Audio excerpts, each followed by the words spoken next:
सब अपनी यात्रा पर गए, जिसमें द्रौपदी और पांचों, इनमें से किसी को मुक्ति नहीं मिली सिवाय किसके? युधिष्ठिर के।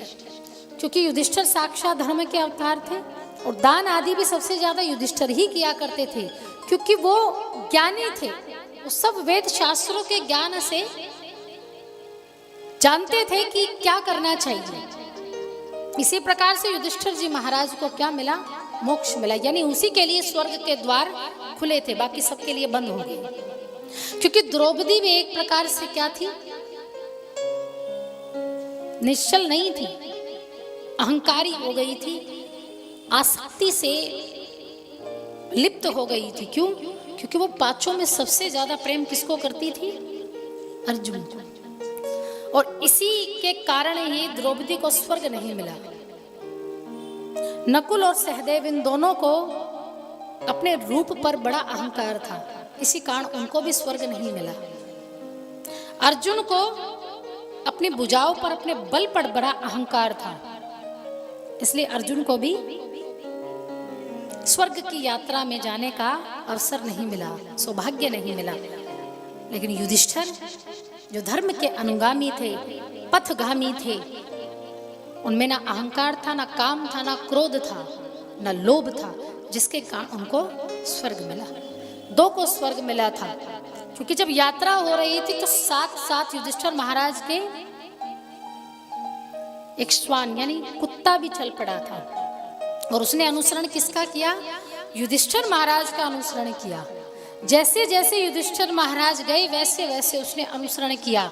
इसलिए कहा जाता है कि भक्त अगर भक्त के ही पैर पकड़ ले, अगर कोई नास्तिक भी है, अक्सर ये कहा जाता है कि महिलाएं सबसे ज्यादा पूजा पाठ करती हैं।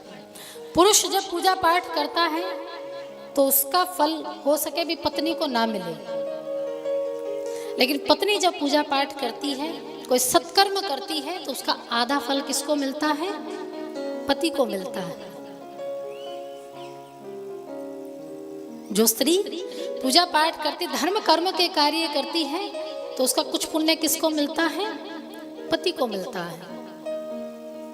वैसे ही अगर कोई नास्तिक भी है और किसी आस्तिक के कहने पर थोड़े समय का सत्संग भी कर ले, संगति भी कर ले, तो वो भी पार हो जाता है। यही संगति उस श्वान ने की, उस कुकुर ने की। थोड़ी देर की संगति युधिष्ठिर महाराज के साथ की थी और परिणाम स्वर्ग का द्वार उस कुकुर के लिए खुल गया। थोड़ी देर की संगति देखे कितना बड़ा परिवर्तन ला देती है जीवन में। परीक्षित जी महाराज को राजगद्दी पर बिठाकर स्वर्गारोहण की ओर प्रस्थान जब करने लगे, ऐसे ही राजा परीक्षित समस्त समाज का के दुख और सुख सबका ध्यान रखते हुए राजगद्दी पर बैठकर राज्य का वहन करने लगे। बड़े हुए, विवाह हुआ, पुत्र हुआ, जिनका नाम था जन्मेजय महाराज। जन्मेजय महाराज, एक बार राजा परीक्षित मन में विचार आया कि एक बार प्रजा के मध्य जाया जाए, प्रजा से पूछा जाए कि मेरी प्रजा सुख से है या नहीं, कोई दुख तो नहीं है। राजा परीक्षित सोने का मुकुट धारण करके प्रजा के मध्य आए, सबसे हालचाल पूछा, सबके दुख सुख को पूछा। सबने पांडवों की प्रशंसा की, पूर्वजों की प्रशंसा की, तो राजा परीक्षित बड़े प्रसन्न हुए कि मेरे पूर्वजों ने इतने सत्कर्म किए कि जिसका परिणाम आज मुझे, जिसका फल मुझे मिल रहा है, कि मेरी भी प्रशंसा हो रही है। दादा परदादा तो कुछ अच्छा काम कर जाएं तो पोते पड़पोते का भी नाम बड़ा हो जाता है, उनका भी सुनहरे अक्षरों में नाम अंकित हो जाता है। जब दादा परदादा इतने अच्छे अच्छे काम कर जाए, और दादा परदादा के नाम से ही पोते को जाना जाएगा। आज भी होता है।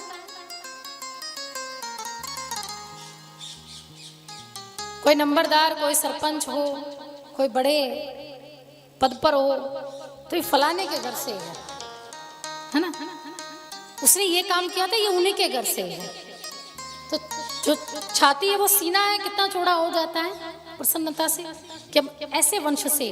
राजा परीक्षित बड़े प्रसन्न हुए कि मेरे पिता की, मेरे दादा की, मेरे परदादा की इतनी प्रशंसा हो रही है। उनके कार्यों का बखान जब जनता करने लगी, प्रजा करने लगी, तो राजा परीक्षित बड़े प्रसन्न हुए।